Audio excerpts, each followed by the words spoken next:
bem, ao criar universos, criar mundos ou épocas, existem alguns erros muito comuns que as pessoas fazem e que eu vou agora comentar. Um primeiro erro é a falta de detalhes no cenário. Nossa, eu vejo isso direto. Eu vejo isso em ficção histórica, eu vejo isso em fantasia, eu vejo em ficção científica. A pessoa não se dá o trabalho de descrever isso que o Sidney está falando. Onde raios está o personagem? Não estou entendendo, não estou vendo, tá? Cenários vagos, de modo geral, não funcionam muito bem. Parece que eles estão num limbo, assim, Laura. Para o leitor parece um limbo. É uma névoa, né? Não muito bom. Não. É o que eu digo. Talvez não seja possível entender tudo, mas alguns detalhes têm que ser muito nítidos. E se você não está escrevendo um tipo de ficção que tenha um sobrenatural imenso, então explique tudo. Tá? Né? Tem alguns tipos de ficção, de magia e de ficção científica, em que é quase projeto de engenharia, ou seja, é tudo claro e explicado. Então, por favor, explique. Explique como é a cabina da nave, no caso de uma aventura, como é dentro do submarino, você entra como, anda de que jeito naquele corredor, se é lá a fantasia não sei das quantas, se fantasia medieval, então detesto, jogam no castelo e nem explicam como é o castelo, você tem que subir uma escadinha, quem fica embaixo, onde ficam os bichos, putz, sabe, tem que pensar esses raios, nesses detalhes, para o leitor sentir que tá lá, total mostrar, gente, não contar. Mostre. Quanto mais exótico, estranho for o lugar, tanto mais você precisa mostrar em vez de contar. Então não pode dizer, entrou no salão. Que salão, meu? Explica aí. Tá? Foi jantar com o Lorde não sei quem. Jantar como? De que jeito é, caramba? Lá na colônia, aí ele deitou para dormir, na colônia Alpha Centauri. Deitou para dormir de que jeito? Como é a cápsula para dormir e tal? Entendeu? Tudo. Esses detalhes é que fazem a diferença da pessoa sentir que tá num outro mundo, nesse mundo que você criou. Então, se deu trabalho. E o Marcos Ferreira, inclusive dentro desse assunto que você está falando, o maior desafio é explicar as regras do mundo tem toda sem razão. Fazer infodump. Toda razão, não pode fazer discurso, né? Então, o truque, em geral, é fazer alguém que não conhece aquele lugar entrar e aí ser apresentado, não saber o que fazer, e alguém dá uma explicadinha, olha, tem isso, tem aquilo, né? Um aprendiz, né? Isso é o método clássico. Um aprendiz chega no lugar, então vai até ele conseguir se entender ali, ele vai entrando, saindo e tal, nas salas, nos lugares, e aprendendo e perguntando como é que aquilo funciona. Outro jeito, claro, é também alguém viajante, alguém que está investigando, pesquisando, então fala com várias pessoas, faz perguntas, vai aqui, vai acolá, enquanto está tentando descobrir algo, passa por vários cenários, então, de novo, a gente tem a possibilidade de ir vendo como é que aquilo funciona, simplesmente porque o personagem está para lá e para cá. Lembrando sempre, gente, que você não deve fazer o personagem passear ponto. Turismo não, tá? Turismo não é boa ficção. O personagem sempre tem que estar sendo revelado ou tendo algum conflito, fazendo o conflito se esclarecer, evoluir, aprofundar, tá? Então, o personagem está indo aprender porque tem uma razão muito forte, porque tem uma necessidade de sobrevivência, porque a colônia vai,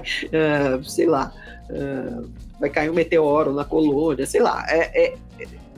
A coisa tem que ter uma razão, não tá passeando lá só para saber como é. Porque...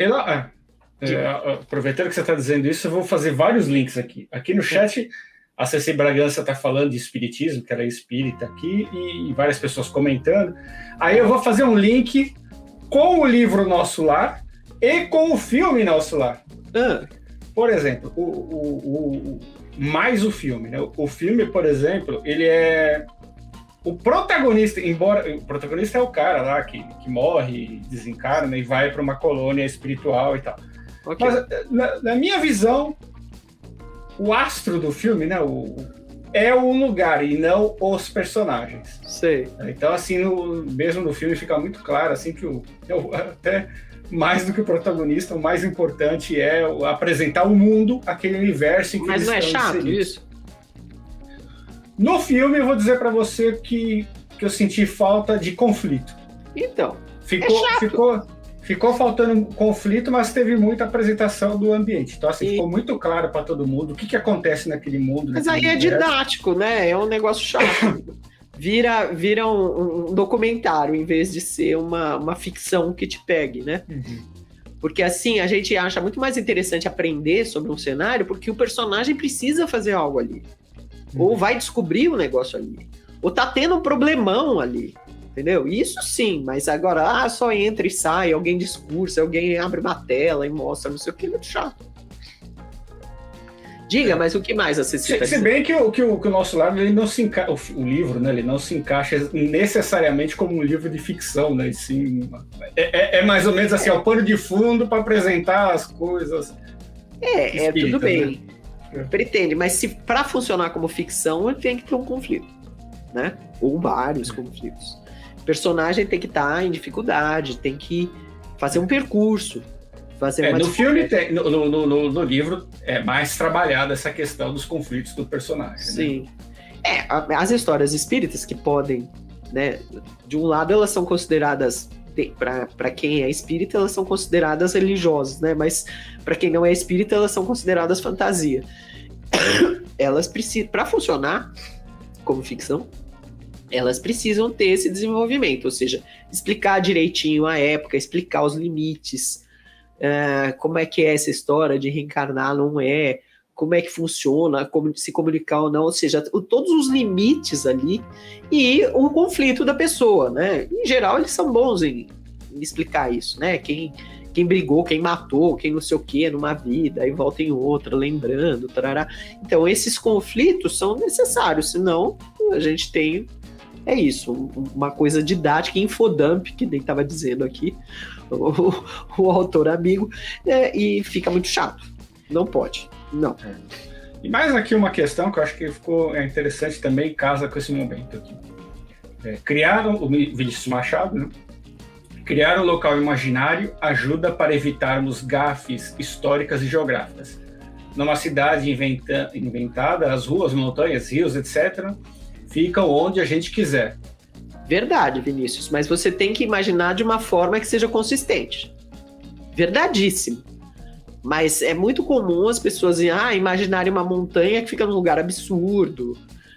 Tomar cuidado para o leitor não se perder nesse cenário, né?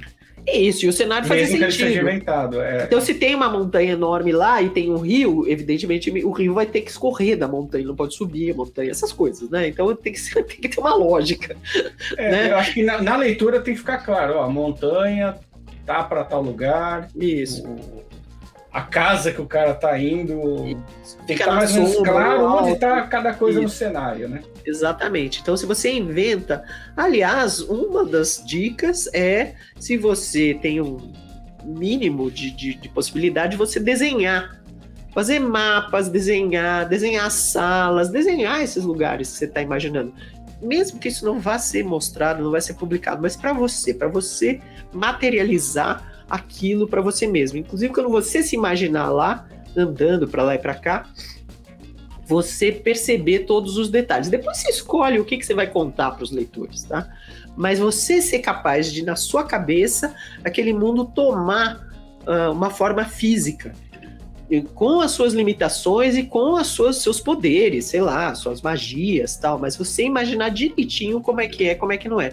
Quando você faz isso, na hora que você está explicando, você diz, né, a escola de magia fica aqui, no pé da montanha, exatamente nesse lugar que fica a tantos quilômetros de distância lá da saída da cidade, tal, porque você imaginou direitinho como é, como é que não é.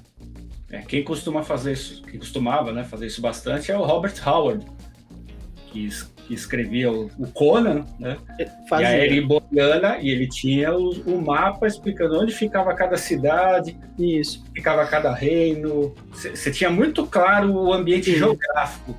E mesmo quando o Conan entrava num palácio, o palácio tinha uma existência física. Ele era bem descrito, né? Então você sabia os andares, a janela, o teto como era, se era alto, se era baixo. Então, você dá essa coisa física, assim, faz com que a pessoa entre no seu mundo de fantasia com muito mais prazer, que ela goste do que ela até sugiro, a quem gosta de fantasia capa-espada, eu acho que é uma boa você ler as histórias do Conan, porque sempre é legal ler quem fez sucesso, né? Porque ele faz umas descrições muito legais, né? É muito aquela coisa, aquela história vai ser uma missão específica que o Conan vai acabar se enfiando, né? E assim, ele não era preso em apenas um ambiente, ele vagava entre um reino e outro, viajava bastante, isso. E quando ele viajava também, ao viajar, não era só que ele pegava a estrada, não. Subia morro, descia morro, encontrava bandido, não sei o quê. Virava capitão de navio. Então, as viagens também eram físicas, né? Dava para perceber. Então, exatamente, você ter o trabalho de criar um mundo assim, que ele todo existe, né? E cada passo que o personagem dá, ele tá em algum lugar que existe, é muito bom. É muito bom para fazer quem tá lendo entrar junto, né? Martinho Kish está falando aqui, ó. Criar um mundo ficcional deve ser chato pra caramba. Depende, cada um é cada um, né? Tem gente que se diverte. Criar um mundo ficcional dá a você a liberdade de brincar. Talvez ele não seja tão fácil quanto parece, né? Não, fácil não é, ao contrário. Mas eu, por exemplo, eu me lembro de uma ficção científica que eu li faz muito tempo, em que era um mundo igual ao nosso, porém tinha uma diferença, que as pessoas tinham a tecnologia de voar. Elas tinham um cinto que botavam, e esse cinto anulava a gravidade. Então a pessoa podia flutuar, podia andar para lá e para cá, voando. Só essa tecnologia fazia com que aquele mundo fosse completamente diferente. Porque você pensa, você não entra mais pelo térreo de um prédio. Se todo mundo voa, você tem vários pontos de entrada, né? Não existe mais avião. Ou existe avião em casos muito especiais, né? Porque todo mundo voa. Como é o controle aéreo de pessoas voando para lá e para cá sozinho? Pensa. Então você pode se divertir com isso, né? Você acha divertido, putz, e se tivesse um cinto antigravidade, como seria? Aí você começa a imaginar. Seria assim, seria assado, os passaportes, como seria, controle. Você imagina as propagandas em TV, né? Se beber, não voe. Você começa a delirar, como seria esse mundo, né? E aí, né, inclusive era uma história de aventura, era um policial que precisava pegar um bandido, que fazia não sei o quê. Era super divertido, né? Porque todo mundo voa nessa história. E a pronta, inclusive, você podia desligar o cinto do outro, aí a pessoa de repente caía, morria e tal. Então tinha uma série de coisas, né? Então, se você se diverte, né, com a tecnologia ou com a magia, né? Você imagina uma magia que nem o Harry Potter, né? Com as varinhas, e aí você aprende a dizer uma frase que faz com que as coisas aconteçam. Se você não diz a frase direitinho, não acontece direito, você tem que praticar. Quer dizer, se você brinca com isso, você se diverte. Agora, se você não tem vontade, não, né? Mesma coisa ficção histórica, tá, gente? Mesmo princípio. Você tem que imaginar em outra época, tudo isso acontecendo, né? Então, como seria viver ali? Como seria a alimentação? Putz, alguém que não sabe isso, como vive? Né? Alguém que não tem noção de germes, por exemplo, como vive? Alguém que acha isso, que acha que o mundo acaba logo ali, sei lá, dependendo da época, né? Como vive? Como é essa história? você pode se divertir, ou não, né? Segundo erro, crianças, a pessoa cria um mundo ou joga numa ficção histórica para época X, estão aqui em 1802, e aí os personagens não interagem com aquele mundo. Os personagens poderiam estar em qualquer outro lugar, em qualquer outra época, que dava na mesma. É muito comum isso, principalmente para quem cria. Aí vou criticar um pouquinho para quem cria romântico. As histórias românticas, vira e mexe, elas acontecem em outra época e tanto faz. E existem muitas fantasias também que jogam lá um pano de fundo, mas dá na mesma. Os conflitos do personagem poderiam se passar em outro mundo, em outra época, que dá na mesma. Daria na mesma. Então, isso é muito ruim. Então, se você se dá o trabalho de criar um mundo, ou se colocar numa outra época, ou se colocar num cenário peculiar de volta, num balão, num submarino, não sei o quê, é obrigatório que os personagens interajam com esse lugar. Ou seja, que eles sofram com as limitações, que eles usem as possibilidades desse lugar, que eles pratiquem a magia e que os conflitos que eles têm tenham a ver com esse lugar. Né? Se for só um conflito intergeracional, um conflito de relacionamento, ele não me ama, ela não me ama, não. Tem que ter influência no lugar. Se não, escreva uma outra história. Não escreva uma história de fantasia ou de época, ou sei lá o quê. O terceiro erro, que eu já comentei, mas vou realçar, que é: se você não pensa direito, é muito provável que você reproduza os estereótipos. Então, se dê o trabalho. Se você vai criar um lugar, e uma época também, pensa direitinho nos detalhes, para você não cair no ramerrão de, né, fantasia medieval. Ramerrão do tudo igual. Não pensa direito como é, como não é, as relações das pessoas, os limites desse mundo, o que as pessoas sabem e deixam de saber. Bom, sai aquela coisa totalmente clichêsística, totalmente estereotipada. Então, e como tem muita gente que já escreveu sobre fantasia medieval, né, Laura, a chance... Primeiro que você já está partindo de um pressuposto que a pessoa já vai imaginar um Tolkien, né? Ela já vai imaginar aquele universo do Tolkien. Então você tem que fazer um trabalho também para que você não vire um pastiche, né? Você já começar a desconstruir na cabeça do leitor que você está fazendo um negócio diferente do que já foi feito há 100 anos atrás. Né? Mas você precisa pensar, né? Tudo bem, se você gosta desse mundo, tem muita gente que gosta do mundo que o Tolkien criou. Beleza, você pode gostar. Mas então entre lá e pense nos detalhes, os detalhes que você vê os seus personagens interagindo, e pense nos aspectos. Só de você se colocar lá com a cabeça, pensando mesmo, você já vai ter o seu olhar de autor. Então tudo bem, você já vai dar o seu viés. Agora, se você não pensar, vai sair um pastiche de algo que já foi. Né? Então, é isso. Então, se você pensar, como seria viver num mundo que tem, sei lá, gigantes e anões e elfos e não sei o quê. Tudo bem, se você realmente pensar, sentir, jogar seus personagens lá, ok. Mas se você não pensar muito, vai sair aquilo que já foi feito. Né? Yelkin Itsari. Estou criando um mundo fictício para ambientar uma história. Tem sido um grande desafio, pois ele é tecnologicamente contemporâneo ao nosso. É exponencialmente mais complicado do que se fosse medieval. Aí continuando. Tem elementos de fantasia sobrenatural com ficção científica. Não há um foco num personagem ou no local, mas vários personagens pelo mundo envoltos em guerras antigas que ocorrem nos bastidores.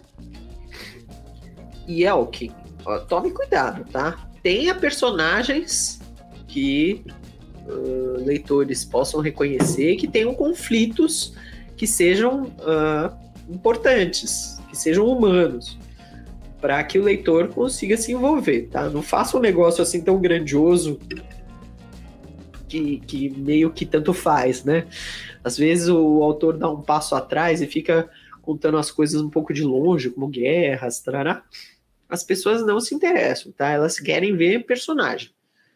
Então, tenha cuidado de ter um personagem aí. Tudo bem, se é um mundo de ficção científica parecido com o nosso, faça o personagem indo para lá e para cá, tendo problemas desse mundo, para dar para entender a diferença desse mundo. Eu entendo que é complicado, sim, mas se preocupe com isso, tá? Tem personagens tendo conflitos ali. Olá, eu sou a Laura Bacelar. Eu presto vários serviços no mercado editorial. Eu ajudo autores a tirarem dúvidas com consultoria, eu faço mentoria para quem quer escrever livros de não ficção e eu faço leitura crítica com viés editorial. Se você tiver interesse, veja os meus dados de contato aqui abaixo desse vídeo.